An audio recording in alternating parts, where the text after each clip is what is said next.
Assalamualaikum warahmatullahi wabarakatuh. Nama saya Wildan Humam Alpasya dengan NPM 2417051064. Di sini saya ingin membuat video pengganti pertemuan responsi AI pertemuan ke-11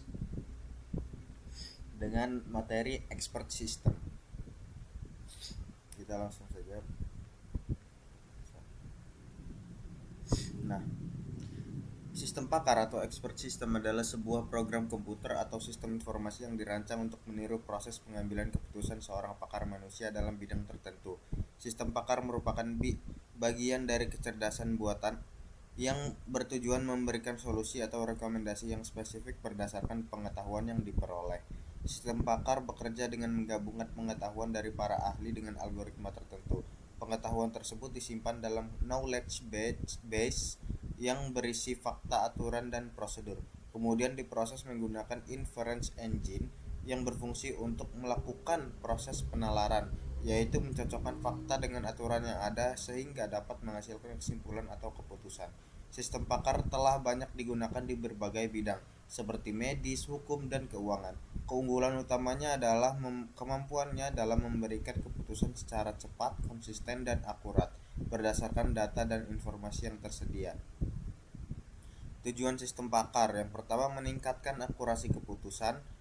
Dengan mengandalkan basis pengetahuan luas dan algoritma yang canggih, sistem pakar akan memberikan keputusan atau saran yang lebih akurat. Dua, ketersediaan berkelanjutan. Memastikan pengetahuan dan keahlian tetap dapat diakses kapanpun. Efisiensi. Sistem pakar bisa mengolah informasi dan memberikan solusi dengan cepat. Yang keempat, mengurangi kesalahan dengan mengeliminasi faktor-faktor manusia seperti kelelahan atau bias. Optimalisasi berfungsi untuk mengoptimalkan proses atau kegiatan operasional. Karakteristik dari sistem pakar itu ada yang pertama memiliki kinerja yang tinggi, yang kedua waktu respon yang memadai, yang ketiga keandalan yang baik, yang keempat dapat dimengerti. Terus komponen utama pada sistem pakar itu ada beberapa. Yang pertama, knowledge base atau basis pengetahuan merupakan komponen penyimpan pengetahuan untuk memahami, memformulasikan, dan menyelesaikan suatu masalah. Nah, basis pengetahuan terdiri dari 3 elemen dasar sebagai berikut. Fakta adalah informasi mengenai suatu kondisi, contohnya pasien mengalami demam. Aturan dalam sistem pakar umumnya ditulis dalam bentuk if then. Bagian if berisi kondisi atau fakta yang harus dipenuhi, sedangkan bagian then berisi kesimpulan atau tindakan yang dihasilkan jika kondisi tersebut terpenuhi. Terus yang ketiga ada relasi, hubungan antara satu konsep dengan konsep lainnya. Yang kedua ada inference engine, mesin inferensi adalah komponen yang bertugas memproses dan menganalisis informasi dari basis pengetahuan untuk menghasilkan kesimpulan atau solusi. Komponen ini bekerja dengan cara mencocokkan fakta yang ada dengan aturan yang tersimpan.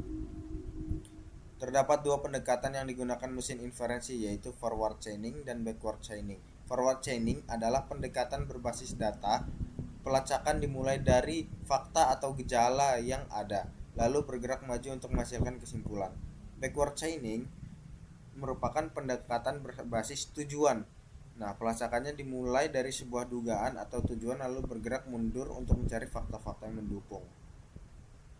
User interface adalah bagian dari sistem pakar yang berfungsi sebagai media interaksi antara pengguna dan sistem. Melalui antarmuka ini, pengguna dapat memasukkan data atau menjawab pertanyaan, dan sistem akan memberikan hasil atau solusi berdasarkan input yang diberikan.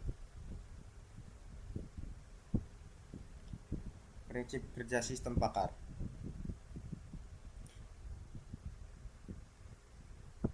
Ya, seperti ini. Knowledge from an user, knowledge base, ke inference engine, user interface, ke non-expert user. Nah, faktor-faktor hubungan antar komponen dalam mengambil keputusan. Sistem pakar mengambil keputusan dipengaruhi oleh hubungan antara knowledge base, inference engine, dan user interface. beberapa faktor yang mempengaruhi. Yang pertama, kualitas basis pengetahuan, yaitu kelengkapan dan keakuratan fakta. Yang kedua, proses penalaran pada mesin inferensi, kemampuan inference engine dalam mencocokkan fakta dengan aturan yang ada. Kualitas dan kelengkapan data dari pengguna, informasi yang dimasukkan pengguna melalui user interface. Integrasi antar komponen, yaitu sejauh mana ketiga komponen dapat bekerja. Nah, faktor-faktor tersebut menentukan keakuratan dan keefektifan keputusan yang dihasilkan oleh sistem pakar. Nah, contoh sistem pakar MyChin, sistem pakar yang dikembangkan pada tahun 1970-an di Stanford University. Dan ada Dendral yang dikembangkan pada 1960 di Stanford juga. Ada Prospector 1907 yang dikembangkan 1970-an oleh SR International untuk mendukung eksplorasi mineral.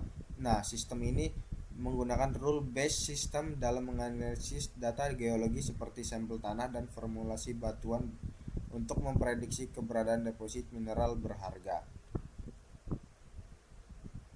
Nah, ini untuk implementasinya knowledge base.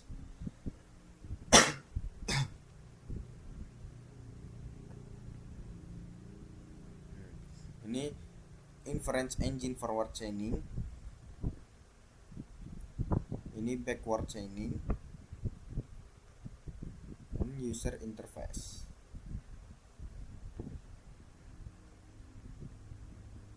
Oke, sekian video dari saya. Wassalamualaikum warahmatullahi wabarakatuh.